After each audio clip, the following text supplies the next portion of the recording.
How well does your 5-liter Coyote respond to camshafts and boost? Let's find out. In this video, we subjected our 5-liter Coyote motor from Ford Racing to a couple of different tests. The first one was a Kenne Bell supercharger. Not only that, we ran it at a couple of different boost levels and tested an air intake system. After that, we removed the blower, then ran comp cams and a Boss intake manifold. Let's see how it did. This is part 2 of our Coyote modifications. If you haven't seen part 1, check it out, it's right here. And in that one we ran our Coyote crate motor that Ford Racing sent us back in, this was back in November of 2010. And I know that the Coyote engine came out as a 2011 in the Mustang, but we did this testing in 2010. And in part 1, we ran headers and then also tried nitrous. So if you take a look, here's what happened when we installed the nitrous on our crate motor.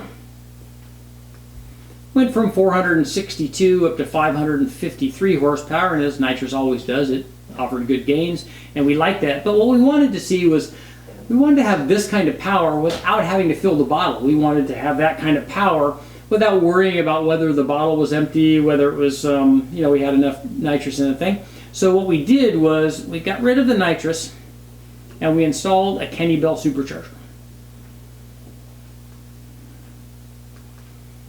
And what we did was install the Kenne Bell initially with the largest blower pulley that we can run at, meaning the least amount of boost. And we also had it limited with the factory air intake, meaning the factory box, assembly, mass air, all of that stuff.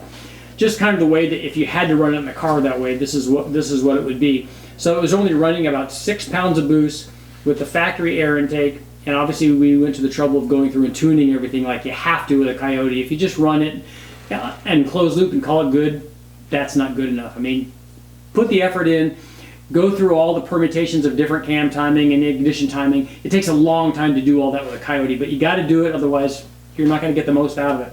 So with this combination, it made 585 horsepower at 6 pounds with the factory airbox.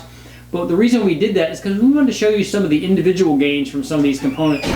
Kenne Bell offers a 4-inch or 4.5-inch cold air inlet system for this, and it works really well, obviously, as we show here. Power output jumped up by 30 horsepower with the air intake system, and it went up about a pound of boost, as will happen with any changes that you make to the air inlet system in front of the supercharger, whether that's the manifold, the throttle body, or the air intake. All of that stuff, you want to minimize the restriction in the air intake. Kenne Bell's been doing this since back in the 90s. I mean, this is no big secret. Everybody knows about that. So here's what happened when we put the air intake on there. But obviously we weren't done there. So what we did was, we did what everybody else does. We put one of their big throttle bodies on there and installed a larger or a smaller blower pulley to increase the boost. So here's what happened when we did that. And basically this is kind of their emissions legal kit here. This is what you would get if you did these changes. And this is over 700 horsepower. And with the pulley change and the new throttle body, the boost was up to about 9.5 pounds. So this is what we would call basically the let's get started position. Because this was a 2.8 liter supercharger for this Coyote kit, and they make bigger superchargers now all the way up to almost 5 liters, and there are guys out there making 1,500, 1,600 at the tire with those things. So there's plenty of supercharger available if you want to go crazy with it. This supercharger, this 2.8, will easily go over 1,000 horsepower, so there's more than enough blower there. This is basically, here's 9 pounds, 9.5 pounds, and let's just get started. Here's what you get if you just bolt it on and want to go and want to drive down the road. Now from here, if you have E85 and you have big enough injectors and enough fuel pump, you can go into the 4-digit power carrier if you want to do that. I mean, you could run 15, 20, 25 pounds, whatever you want to do. So from here, the sky's the limit. If you want to tax out that 2.8 liter, you're definitely going to be in the 4-digit range. You have other blowers that you can go up to, a 3.6, all the way up into the 4 liter, nearly 5 liter stuff. Plenty of power there. So this is our starting point for the Kenne Bell. Now let's take a look at the modifications we made to this Coyote. We installed bigger cams. Let's take a look at that. After running the Kenne Bell supercharger on our Ford Racing Coyote crate motor, we removed that and then we concentrated on making some naturally aspirated changes. We want to improve the power output basically of the base motor, and then we can add boost later on.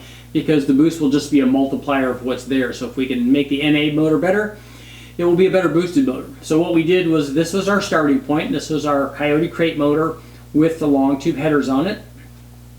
And obviously everything was tuned and optimized, 463 or 2 horsepower and 411 foot-pounds of torque.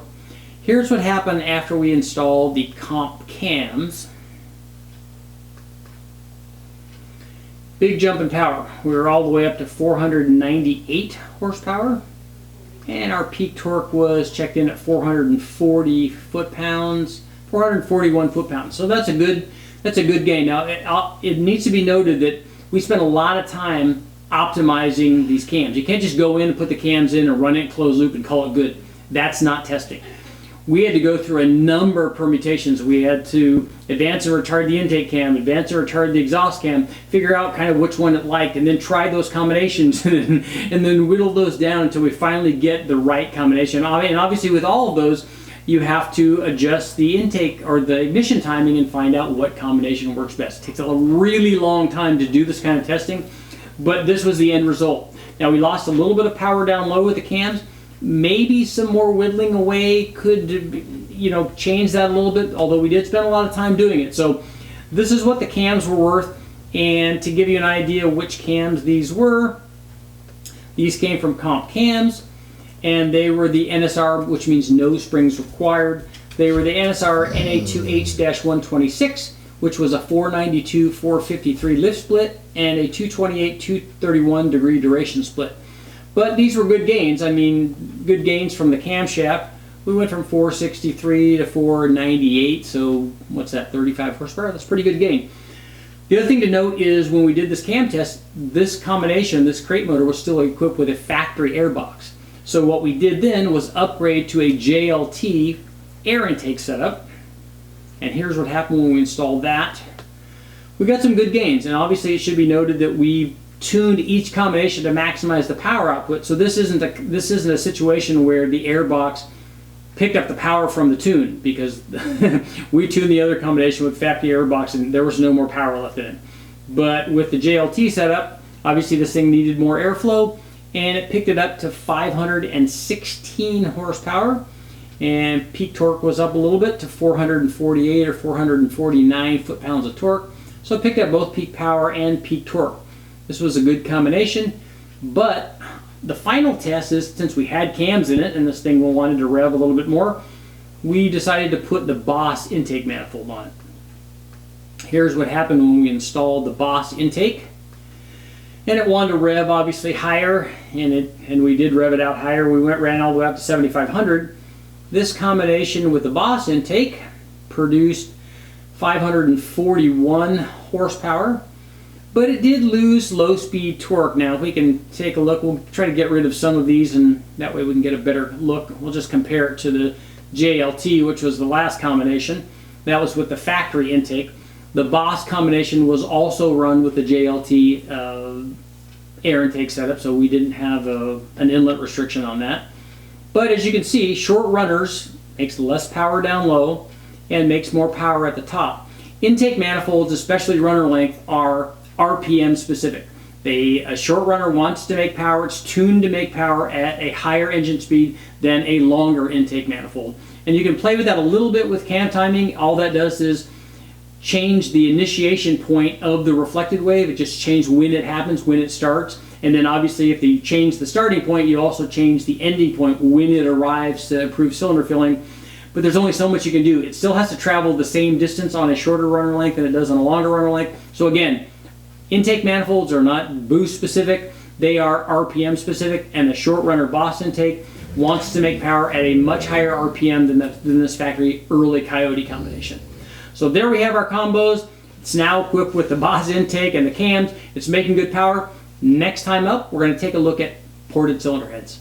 Let's get to our conclusion. So what did you think about the test on the 5-liter Coyote? I mean, it responded pretty well to the Kenne Bell Supercharger, also to the air intake, and to more boost and a bigger throttle body. But we expected that. The nice thing is, with that Kenne Bell on the Coyote, it was just getting started. I mean, we were only about 9.5 pounds, and it wasn't even breathing hard. That 2.8 liter can go way over 1,000 horsepower, so there's plenty of power left. How about those cams? The Coyote responded very well to the comp cams and to that JLT air intake. But what about the Boss intake manifold? Would you sacrifice the low end to get the better top end? That's up to you guys. But what I think the combination really needs are ported heads. And that's what's coming up next. Thanks for watching, guys. Make sure to like, share, subscribe, ring the bell, and I'll keep testing.